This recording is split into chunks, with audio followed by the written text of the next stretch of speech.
continuando ahí en el capítulo número 3 de Marcos. Y antes de empezar, hermano, yo le invito a hacer una oración para que me ponga en manos del Señor, amén, y que esta palabra sea de bendición para cada uno de nosotros, ¿verdad? Para cada uno de los que estamos aquí. Señor, te damos gracias en esta mañana, Padre. Gracias porque tú eres bueno, Señor, y porque para siempre es tu misericordia. Gracias, Señor, porque tú estás al pendiente de tus hijos, Señor. Gracias, Señor, porque eres tú quien nos conforta en medio de la angustia, porque eres tú quien nos levanta, Señor, en medio de la tristeza, Señor. Porque eres tú quien nos sostiene, Señor. El día de hoy nos has traído aquí, Padre, para alabar y glorificar tu santo nombre y darte las gracias por todo lo que has hecho, por todo lo que haces y también por todo lo que harás en nuestras vidas, Padre. Hoy, Señor, nos ponemos en tus manos pidiéndote que a través de tu Espíritu Santo, Señor, recibamos la porción de la palabra que hoy nos toca, Señor, para asimismo santificarnos, Señor, para asimismo buscar más de ti, Señor, y para asimismo buscar más de la dependencia total de tu Santo Espíritu como nuestra guía en esta vida. Te pedimos, Señor, que seas tú, Señor, al hablando a través de mi boca. Quita toda palabra, Señor, que salga de la lengua, de la boca del hermano Adrián, todo pensamiento carnal, Señor, terrenal, sino que sea solamente tu Espíritu Santo, Señor, sea tu palabra siendo transmitida para cada uno de mis hermanos. En el nombre de Cristo Jesús, en tus manos estamos, Señor. Amén y amén. Gloria a Dios, hermano. Entonces, continuamos ahí en el Evangelio de Marcos, en el capítulo 3. Hermano, en capítulos anteriores, ¿verdad? Pues no yendo tan lejos en el sermón anterior, veíamos una fuerte confrontación, ¿verdad? A lo largo de todo el Evangelio de Marcos, al presentar Juan el Bautista a Jesús como el Hijo de Dios, como el Salvador, como aquel que vino a rescatar a aquel que está perdido. Hubo siempre una confrontación de los fariseos, de los escribas, en contra de Jesús, tomando el lado de la oposición a lo que él hacía, respecto a los milagros, respecto a las sanidades, respecto a la predicación. Y en esta ocasión, hermano, para iniciar el capítulo 3, estaremos viendo una oposición, una enemistad o una antipatía de parte de Jesús con los escribas y los fariseos. Siempre hemos visto, ¿verdad?, que hay una confrontación directa de los escribas, de los fariseos, y Jesús pues respondía haciendo siempre el bien. Y esta vez no es la excepción, sino que Jesús tiene un sentimiento de enemistad, de antipatía con los escribas y los fariseos. Y vamos a iniciar leyendo, hermano, del 1 al 6 en el capítulo 3. Dice así: otra vez entró Jesús en una sinagoga y había allí un hombre que tenía una mano seca, y lo observaban para ver si lo sanaba en el día de reposo, para poder acusar a Jesús. Y Jesús le dijo al hombre que tenía la mano seca: levántate y ponte aquí en medio. Entonces Jesús dijo a los otros: ¿es lícito en el día de reposo hacer bien o hacer mal, salvar una vida o matar? Pero ellos guardaban silencio, ellos callaban. Y mirando con enojo a los que lo rodeaban y entristecido por la dureza de sus corazones, le dijo al hombre: extiende tu mano. Y él la extendió y su mano quedó sana. Pero cuando los fariseos salieron, enseguida comenzaron a tramar con los herodianos en contra de Jesús para ver cómo lo podían destruir. Hermano, el título de esta prédica, casi siempre se me olvida, hoy no, le he titulado ¿Quieres que Jesús sea tu Señor? Es una pregunta. ¿Quieres que Jesús sea tu Señor? Hermano, de entrada, aquí en el versículo 1, ¿sí? Dice, otra vez entró Jesús en una sinagoga. De entrada, hermano, estamos viendo por qué a los escribas les vuelve a crear un sentimiento de enojo, un sentimiento de oposición a lo que Jesús está haciendo. ¿Por qué? Porque está Jesús en el día de reposo. Cuando se juntaban en la sinagoga, se reunían en el día de reposo. Y hemos visto, ¿verdad?, a lo largo de las predicaciones y desde que hemos estado predicando Gálatas también, ¿verdad?, hemos hablado acerca del día de reposo. Es un día muy, vamos a llamarlo, muy sagrado, muy guardado, ¿sí?, por parte del pueblo judío. Y Jesús, dice, entró otra vez en una sinagoga y allí había un hombre con una mano seca. Versículo 2 dice, y lo observaban para ver si lo sanaba en el día de reposo para poder acusar a Jesús.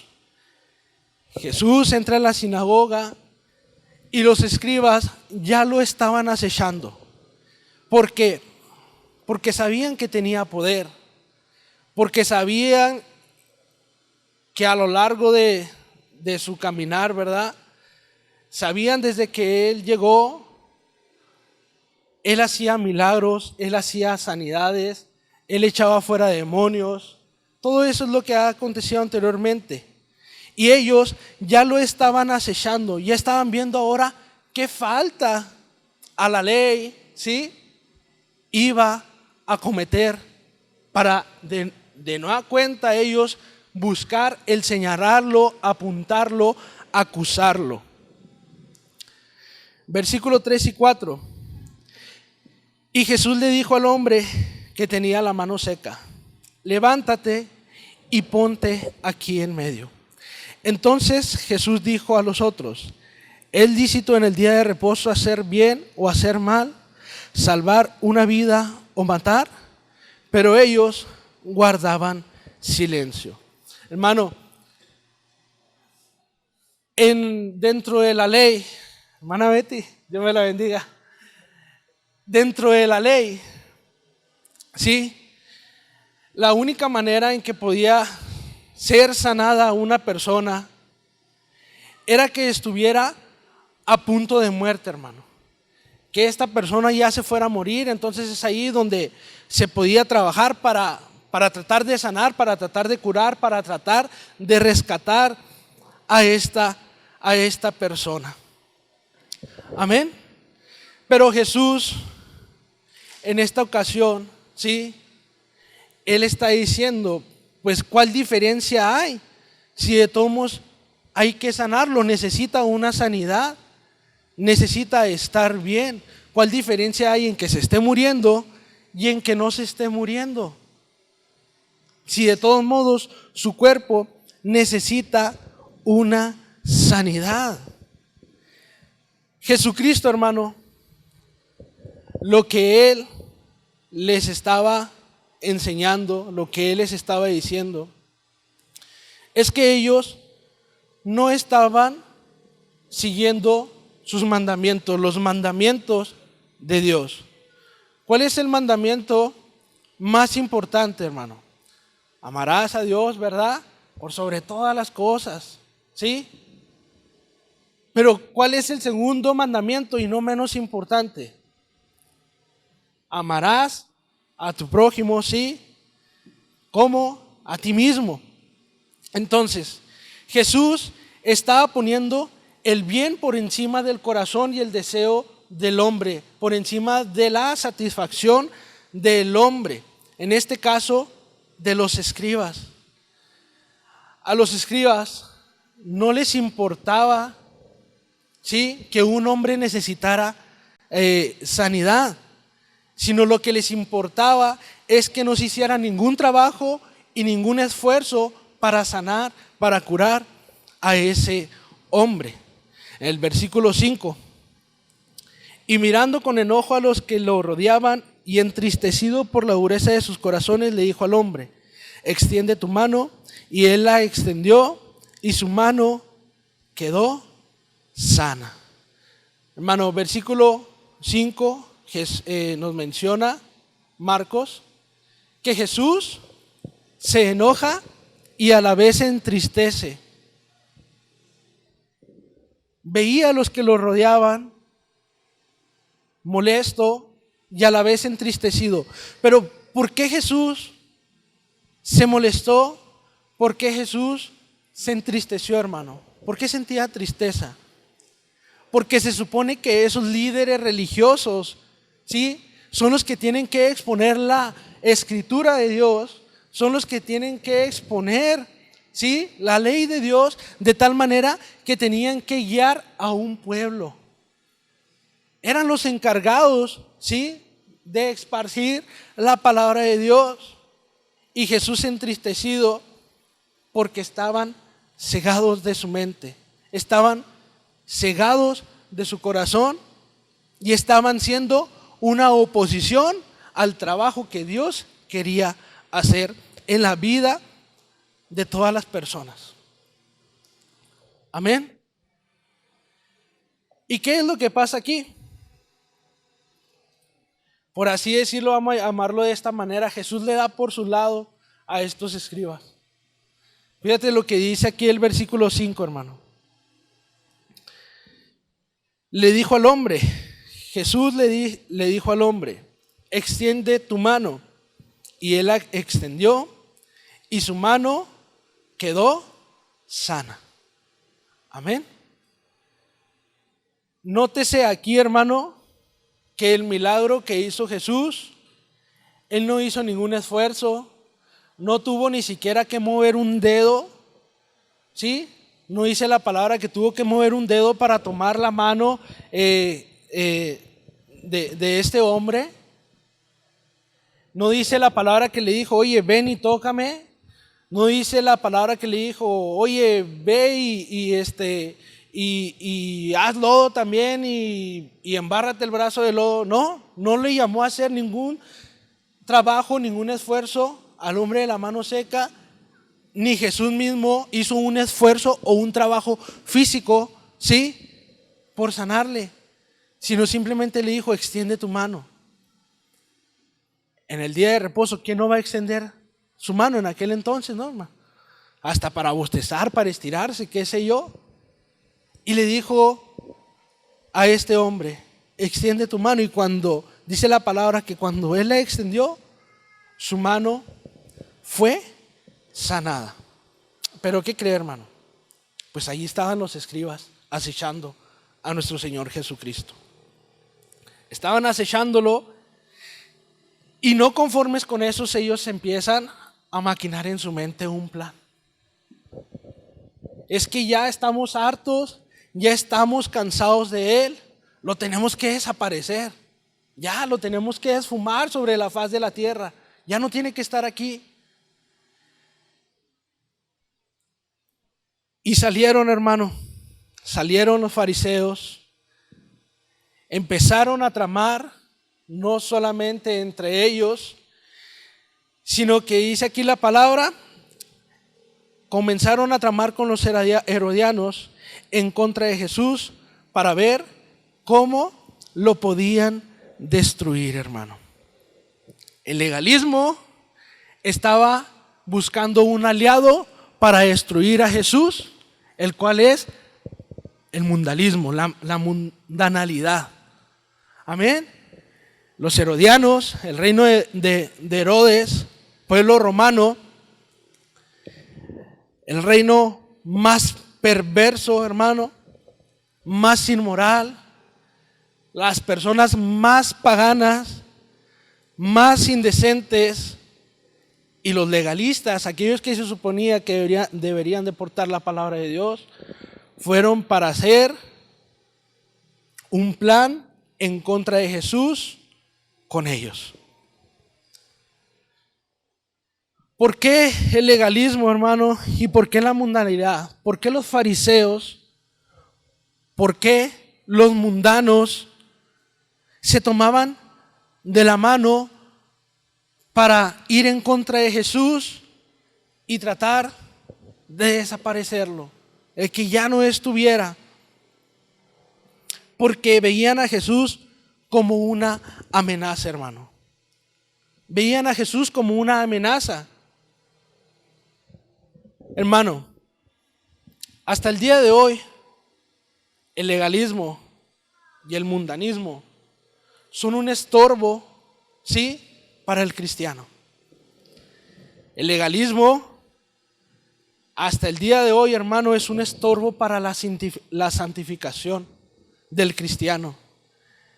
El mundanismo, un estorbo para la salvación del cristiano. Ambos, los dos, son un estorbo tanto para salvación como para santificación, hermano. Y eso es algo que ha estorbado hasta el día de hoy a la iglesia, al pueblo de Dios. El legalismo, el quitarle, el agregarle a la escritura y tratar de hacerlo ley para satisfacer sus necesidades, sus pasiones carnales. Sí, la mundanalidad del mundo, los deseos que quieres atribuirle a la carne, todavía sientes ese cosquilleo por ir a hacer de aquello que se supone que Cristo ya te rescató. Es un estorbo, sí, para la iglesia, hermano. Es un estorbo para aquellos que también no son creyentes, hermano. Ahora, yo te quiero hacer esta pregunta. ¿Acaso alguno de estos dos puntos, el legalismo o el mundo, sí, te está haciendo batallar o te está alejando de la presencia de Dios? Y quiero hacerte esta pregunta. ¿Quieres que Jesús sea tu Señor? ¿Quieres que verdaderamente Él tome el control de tu vida?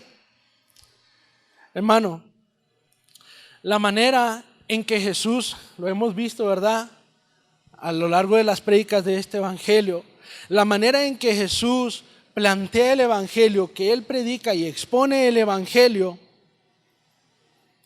Él nos está diciendo que no hay un lugar neutro donde permanecer. Amén.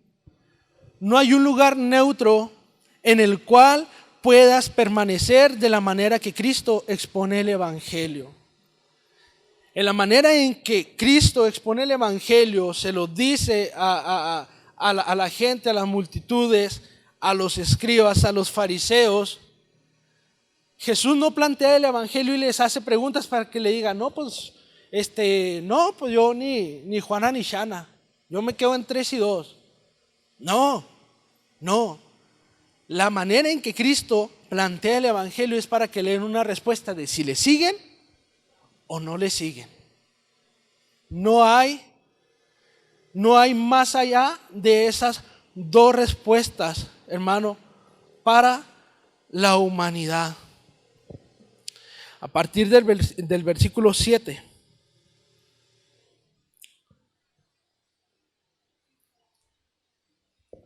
Vamos a leer hasta el versículo 12, hermano. Y estaremos viendo que Jesús sigue haciendo el bien a pesar de la oposición legalista y mundalista, hermano. Versículo 7. Entonces Jesús se retiró al mar con sus discípulos y una gran multitud de Galilea lo siguió, y también de Judea, de Jerusalén, de Idumea, del otro lado del Jordán y de los alrededores de Tiro y Sidón. Una gran multitud que al oír todo lo que Jesús hacía, vino a él y dijo a sus discípulos que tuvieran lista una barca para él por causa de la multitud, para que no lo oprimieran, porque él había sanado a muchos, de manera que todos los que tenían aflicciones,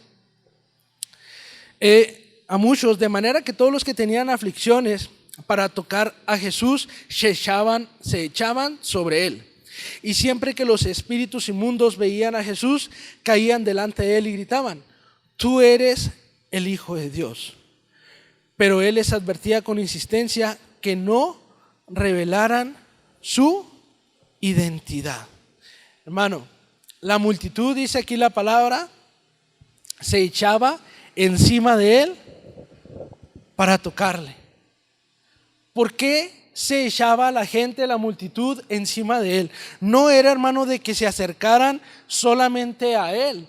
No era solamente de que, yo voy a acercarme a él y a ver qué predica, a ver qué me dice, a ver si cree que me puede sanar, a ver si él cree que puede sanar esta enfermedad que yo tengo. No, hermano.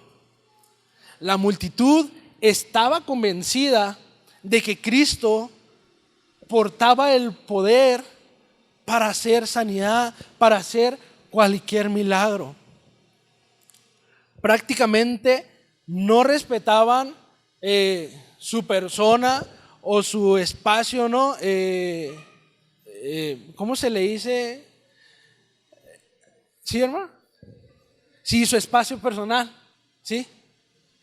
No lo respetaron, sino que se avalancharon, fueron como una avalancha por encima de él para tocarlo, porque reconocían que Jesús tenía el poder para hacer cualquier milagro, porque reconocían y sabían que Jesús podría hacer lo imposible delante del hombre, posible solamente en él, hermano. Gloria a Dios.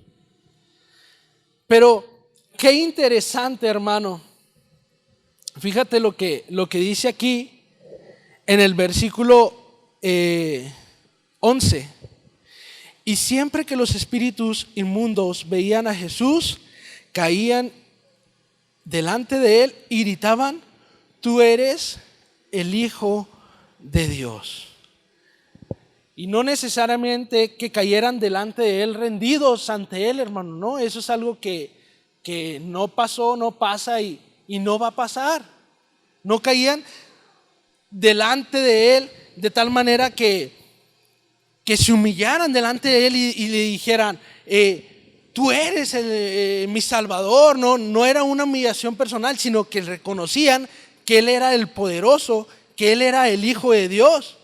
Sí, pero no lo anunciaban o no lo querían decir con la finalidad de que la gente fuera salva, sino solamente ellos reconocían a Jesús como el Hijo de Dios, no por proclamar y gritar su nombre.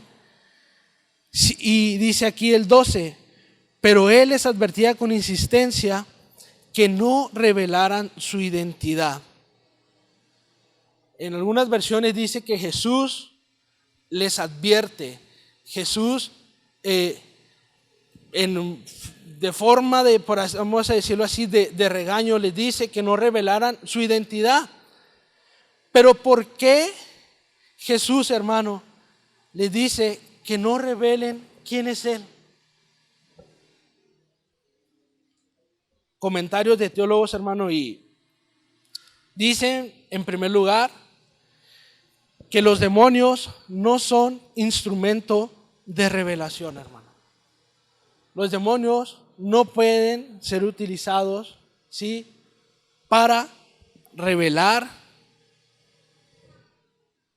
a Cristo, para revelar el Evangelio. ¿Quién era Él? ¿Quién es el del poder?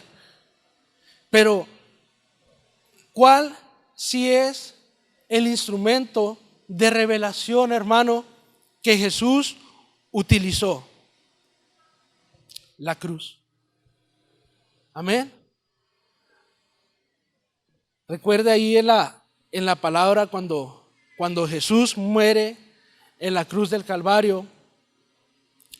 Recuerda qué fue lo que dijeron estas personas.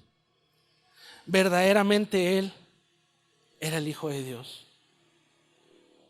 Ese fue el instrumento de nuestro Señor Jesucristo para revelar quién era a Él. ¿Quién era Él? Amén. A continuación, hermano, estaremos viendo la designación de los 12 apóstoles. Y vamos a leer a partir del versículo 13. Dice así: después Jesús subió al monte, llamó a los que él quiso y ellos vinieron a él. Designó a 12 para que estuvieran con él y para enviarlos a predicar y para que tuvieran autoridad de expulsar demonios.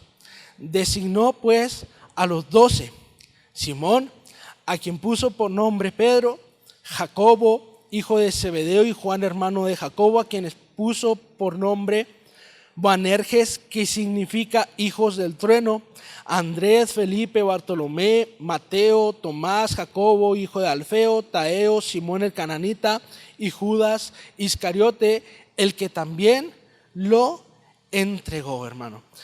Entonces, ¿qué estamos viendo aquí, hermano? De la misma manera que Dios eligió a Moisés y a Aarón para guiar a su pueblo, de la misma manera que Moisés estableció cabezas sobre las 12 tribus, Jesús estaba estableciendo a 12 discípulos. A 12 discípulos, hermano, a 12 personas entre medio de mucha gente, entre medio de la multitud. Él dice: vengan ustedes conmigo, ustedes 12. ¿Para qué, hermano? ¿Para qué? Vamos a leer ahí en el versículo 13. Después Jesús subió al monte, llamó a los que él quiso y ellos vinieron a él. En el 14 designó a 12. ¿Para qué? Para que estuvieran con él, hermano. ¿Y para qué? Para enviarlos a predicar. Hermano, Jesús escogió a esas 12 personas, pero ¿qué tenían de diferencia con todos los demás? Tal vez en que alguno que otro era más tremendo que las demás personas, hermano. ¿Por qué? Porque Jesús eligió a ellos 12, a pesar de lo que ellos eran. ¿Qué diferencia a esos 12 discípulos de aquella gran multitud hasta el día de hoy? ¿Qué diferencia, sí, esos 12 discípulos con nosotros, hermano? No hay una diferencia. Somos carne, somos hueso, pero somos pecadores, hermano. Ellos, sí, eran pecadores. Usted y yo somos pecadores, y Jesús hizo la obra en ellos a pesar de quienes eran ellos, hermano. Ahora, recordando capítulos anteriores, cuando Jesús hace el llamado a Pedro, ¿recuerda cuál fue la reacción de Pedro? Cuando Jesús le dijo: deja tus redes a un lado. ¿Recuerda cuál fue la reacción de Pedro, hermano? ¿Cómo respondió a ese llamado que Jesús le hizo? Él lo dejó, lo tiró las redes, dejó su trabajo a un lado y siguió a nuestro Señor Jesucristo. Amén. Mateo, cuando Jesús le hace el llamado, siendo él alguien que percibía bastante dinero, ¿verdad?, de manera ilícita, pero cuando Jesús le hace el llamado, ¿recuerda cómo le respondió Mateo a Jesús? Dejando todo. ¿Qué se necesita, hermano, para estar con Jesús? Responder al llamado. Eso es lo que se necesita, hermano. Responder al llamado que Cristo hace, porque solamente estando con Cristo podemos servir, podemos ser de bendición. Y Jesús, aquí lo dice, designó a estos 12 para que estuvieran con Él y para que le sirvieran, para enviarlos a predicar. Amén. Te hago esta pregunta, hermano. ¿Quieres que Jesús sea tu Señor?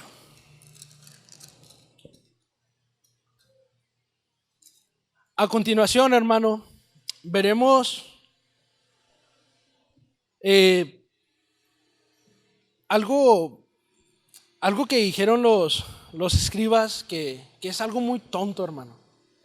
A continuación vamos a ver algo que es interesante, pero a la vez se puede mostrar los cerrados de mente, los cerrados en su corazón que estaban los escribas, que estaban los fariseos, que le atribuían a Jesús los milagros, las sanidades, el expulsar fuera demonios, porque tenía al diablo con él. Y vamos a leer a partir del versículo 20, hermano. Dice así: Jesús llegó a una casa y la multitud se juntó de nuevo a tal punto que ellos ni siquiera podían comer. Cuando sus parientes oyeron esto, fueron para hacerse cargo de él, porque decían: está fuera de sí. Y los escribas que habían descendido de Jerusalén decían: tiene a Belcebú y expulsa a los demonios por medio del príncipe de los demonios. Llamándolos junto a él, Jesús les hablaba en parábolas. ¿Cómo puede Satanás expulsar a Satanás? Si un reino está dividido contra sí mismo, ese reino no puede perdurar. Si una casa está dividida contra sí misma, esa casa no podrá permanecer. Y si Satanás se ha levantado contra sí mismo y está dividido, no puede permanecer, sino que ha llegado a su fin. Hermano, no sé si usted detectó aquí en estos versículos que hay dos grupos de confrontación en contra de Jesús, dos grupos de oposición delante de Cristo. Desde luego, los escribas. Sí, hermano, otra vez. Pero algo muy interesante aquí, hermano, es que su familia también. Cuando recién leemos estos versículos, hermano, y en el versículo 22, donde dice que los escribas decían: tiene a Belcebú y expulsa los demonios por medio de los príncipes de los demonios. Es interesante, hermano, y resaltar que los demonios sabían y reconocían quién era Jesús, pero los que se suponía y deberían esperar al Mesías le rechazaban. Qué interesante que los demonios atinaban quién era Jesús, y estos escribas, estos fariseos, teniendo a Jesús, teniendo al Mesías de frente, siendo testigos del poder de Dios en la vida de Cristo Jesús, pues le rechazaran. No le reconocían, hermano. Luego vienen estos dos grupos, de nueva cuenta los escribas y su familia, que estaremos viendo a partir del versículo 21, hermano. Pero en el versículo 20, en el versículo 21, dice: cuando sus parientes oyeron esto, fueron para hacerse cargo de él, porque decían: está fuera de sí. La familia de Jesús, su madre, sus hermanos, le llamaron casi loco. Él no está en sus cabales ahorita, está fuera de sí. Y es ahí donde estos escribas aprovecharon para decir algo ilógico, hermano, algo que no tiene sentido. Tiene a Belcebú y expulsa a los demonios por medio del príncipe de los demonios. Pero Jesús responde de una manera en que probablemente pasó por su cabeza. Tal vez mirándolos y pensando dentro de él, estoy parafraseando, hermano, pero tal vez pensando, ¿en serio que no entienden? ¿En serio que no se les queda nada de lo que he predicado y de los milagros que he hecho, de los demonios que he expulsado? Y aún así se atreven a decir semejante ridiculez, que expulso los demonios porque el príncipe de los demonios está conmigo. ¿Es en serio? Vamos a leer ahí el versículo 27, hermano. Dice, pero nadie puede entrar en la casa de un hombre fuerte y saquear sus bienes si primero no lo ata. Entonces podrá saquear su casa. Y quiero que leamos ahí en Isaías capítulo 49, hermano. Versículos 24 y 25. Y dice así, ¿se le podrá quitar la presa al poderoso o rescatar al cautivo del tirano? Ciertamente así dice el Señor, aún los cautivos del poderoso serán recobrados y rescatada será la presa del tirano. Con el que luché contigo, yo lucharé y salvaré a tus hijos. Entonces, ¿qué dice aquí Jesús? ¿Qué dice nuestro Señor? Es ilógico que un reino se levante contra el propio reino para prevalecer. No puede. Para que haya una guerra tiene que haber dos reyes. Para que haya una guerra tiene que haber dos naciones. Para que haya una guerra tiene que haber dos personas.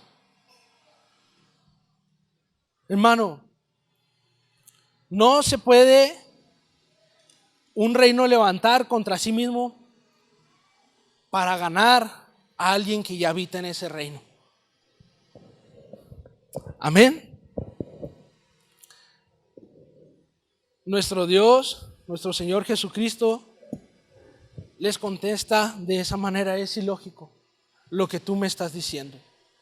Tiene que haber dos personas totalmente diferentes entre un reino y el otro para crear esa oposición. Ahora, yo te vuelvo a hacer esta pregunta, hermano. ¿Quieres que Jesús sea tu Señor?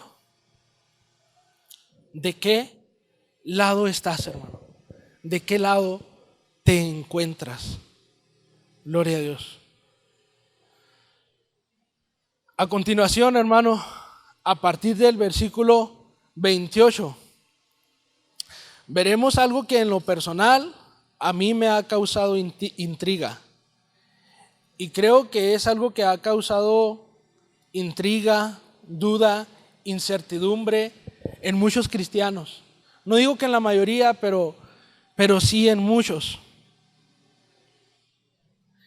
Y es en la blasfemia en contra del Espíritu Santo, hermano. ¿Alguna vez usted ha tenido la duda de haber blasfemado en contra del Espíritu Santo? Yo sí, hermano, yo sí la tuve.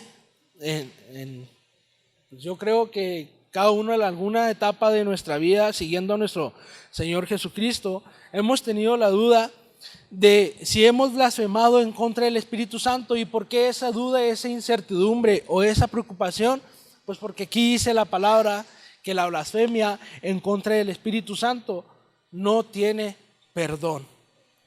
Entonces, vamos a leer a partir del versículo 28 hasta el 30, hermano. Dice así: en verdad les digo que todos los pecados serán perdonados a los hijos de los hombres, y las blasfemias con que blasfemen. Pero cualquiera que blasfeme contra el Espíritu Santo no tiene jamás perdón, sino que es culpable de pecado eterno. Porque decían, tiene un espíritu inmundo. Amén. ¿Qué es la blasfemia en contra, hermano, del Espíritu Santo? Es el rechazo total, deliberado, a lo que Cristo te presenta, al Evangelio que te está presentando. Y dice la palabra aquí, atribuirle a la obra de Dios, atribuirle que lo hace el diablo. Todo lo contrario, hermano. El rechazar a Dios deliberadamente es lo que Dios no perdona.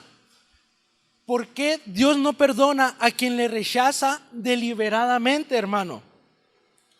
Porque esas personas no quieren ser perdonadas. Esas personas no quieren ser perdonadas. Y el mayor ejemplo que nosotros podemos ver aquí es a los escribas, es a los fariseos. Ellos no buscaban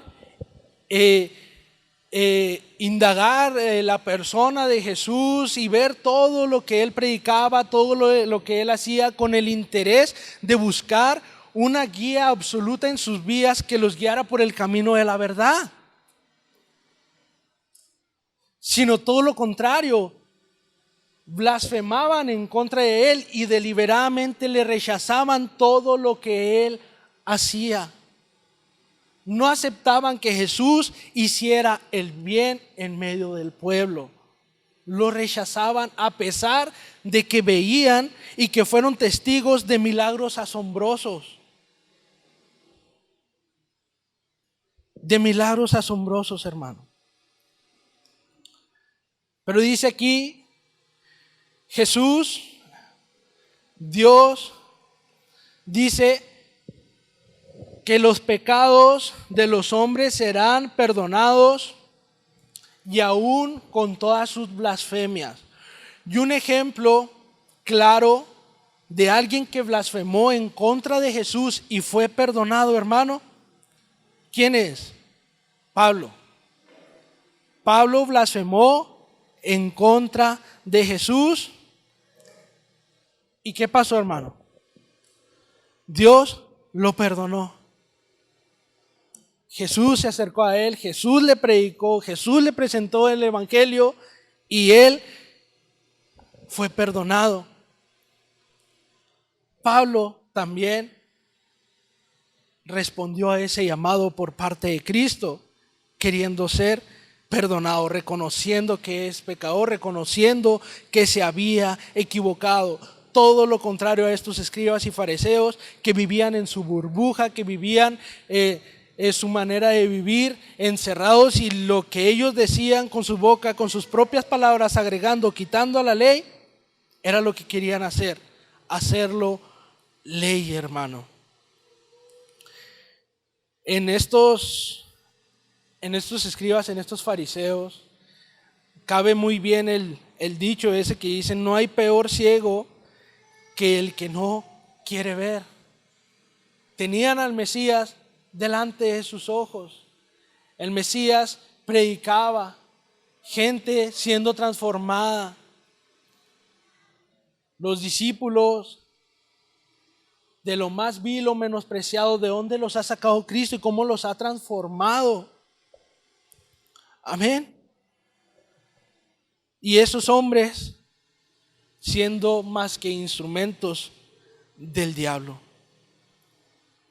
Hermano, te hago esta pregunta: ¿hay alguien aquí que rechace a Jesús? ¿Quieres que Jesús sea tu Señor? Hoy es un tiempo, hermano, en el cual nos llenamos de gozo, porque es un día en el cual Dios nos permite vivir con la necesidad de arrepentir de nuestro pasado, de nuestro pecado, de la manera vieja de vivir. Hoy es un momento, hermano, bueno para que no rechaces a Jesús. Hoy es un momento de gran gozo para que no rechaces a nuestro Señor Jesucristo. ¿Quieres que Jesús sea tu Señor? A continuación, hermano, a partir del versículo 31 hasta el 35, estaremos viendo esta otra confrontación de la familia de Jesús con nuestro Señor Jesucristo, a lo cual yo lo resalto como algo muy interesante, hermano.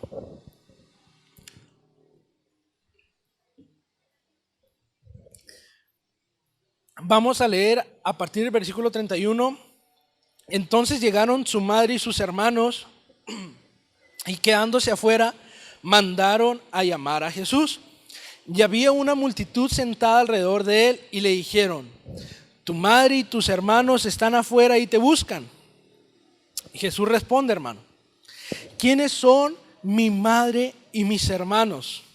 Y mirando a los que estaban sentados en círculo alrededor de él, dijo: aquí están mi madre y mis hermanos, porque cualquiera que hace la voluntad de Dios, ese es mi hermano y hermana y madre. Amén. Entonces, te has hecho esta pregunta. Entonces Jesús rechaza a la familia, hermano. Las que son mamás se sienten ofendidas por esta respuesta de Jesús. Tal vez pensaron y dijeron, no, pues como que sí se vio muy mal educado, ¿no? Jesús en responder y decir, caray, pues ¿quién es mi madre y mis hermanos? Ya que se queden afuera. Los que están aquí son mis hermanos. Los que están aquí alrededor en este círculo son mis hermanos, mi hermana, mi madre. Pero no, hermano. Jesús de ninguna manera estaba siendo ni maleducado y mucho menos estaba rechazando a la familia. Amén. Recordemos que después de Dios, ¿sí?, lo que más debemos de cuidar como cristianos, como hijos de Dios, es nuestra familia. Y lo dice su palabra: honra a tu padre y a tu madre. Un mandamiento, ¿sí? A la mujer la tratarás como el vaso más frágil. Consejo para los hijos, de los padres con los hijos: no los vayas a provocar, no los provoques a ira. Jesús cuida a la familia. Pero ¿qué es lo que estaba pasando aquí, hermano? Aquí, en este contexto, la familia estaba tratando a Jesús, lo estaba juzgando de loco, que ya estaba fuera de sí, porque él seguía predicando el evangelio, porque él seguía obrando. Lucas 14:26, hermano, vamos a leerlo rápidamente. Si alguien viene a mí y no aborrece a su padre y madre, a su mujer e hijos, sus hermanos y hermanas, y aún hasta su propia vida, no puede ser mi discípulo. Hermano, Jesús nos estaba dando el ejemplo de que no debes de parar de hacer el trabajo que te ha mandado a hacer el Señor por causa de la familia. No porque la familia le haya dicho, está ahorita fuera de sí, se me hace que se quedó un poco loco, mejor vamos por él para traérnoslo. Él dice, no, pues que se queden allá afuera, porque no van a ser un estorbo en la obra que Dios me ha encomendado hacer, que mi Padre me ha encomendado hacer, hermano.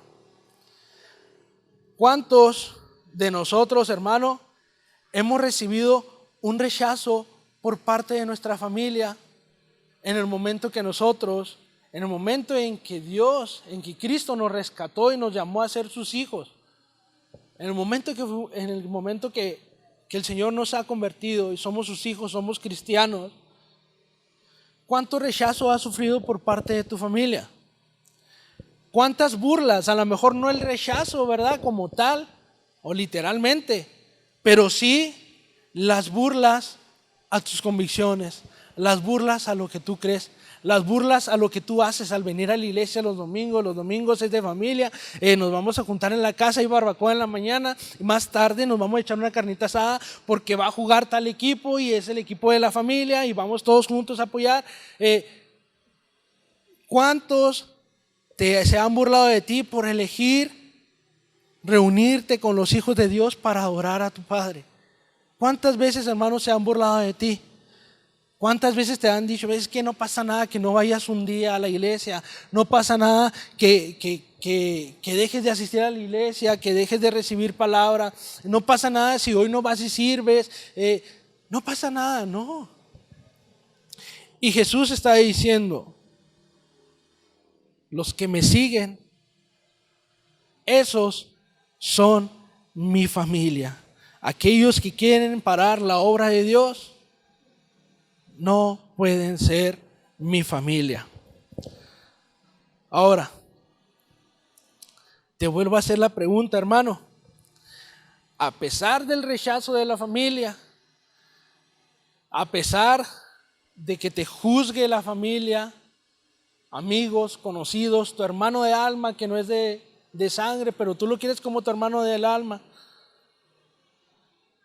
¿estás dispuesto a dejar todo porque quieres que Jesús sea tu Señor?